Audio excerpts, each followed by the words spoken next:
About 70 million Americans are now eligible for a COVID vaccine booster, and millions more will become eligible in the coming months. Yeah, federal regulators say their next consideration is vaccines for young children. Here's CBS 13's Deborah Alfaroni.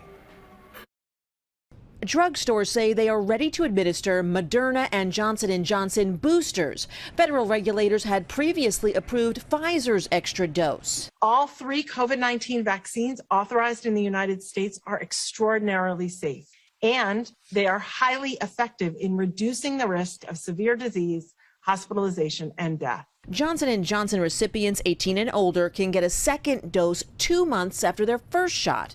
Moderna users who were fully vaccinated 6 months ago can also get a booster if they're 65 and older or at high risk of infection. And the CDC has now signed off on the mixing and matching of the vaccines. There may be some people who might prefer another vaccine over the one that they received, and the current CDC recommendations now make that possible. Federal regulators are now considering authorizing vaccines for kids ages 5 to 11.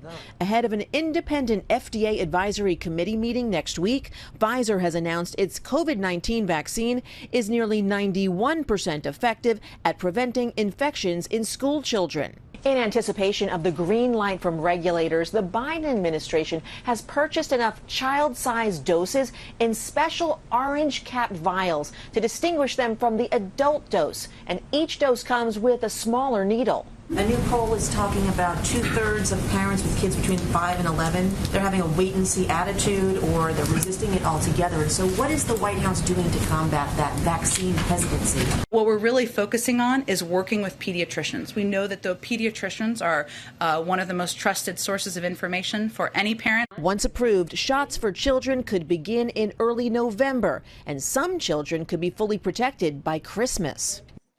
So let's talk more about that hesitancy. When it comes to getting the vaccine, some numbers are changing for those who are reluctant to get the shot. Tonight we're getting answers on vaccine hesitancy and how it's changing. A study done by the Kaiser Family Foundation reveals when it comes to Americans, quote, waiting to see before they get the COVID vaccine, more are now leaning toward rolling up their sleeves. 39% of those asked in December said they wanted to wait and see. That number shrank to just 7% in September. But take a look at the number of Americans who say they will definitely not get the shot. It was 15% in December, dropping to just 12% in September.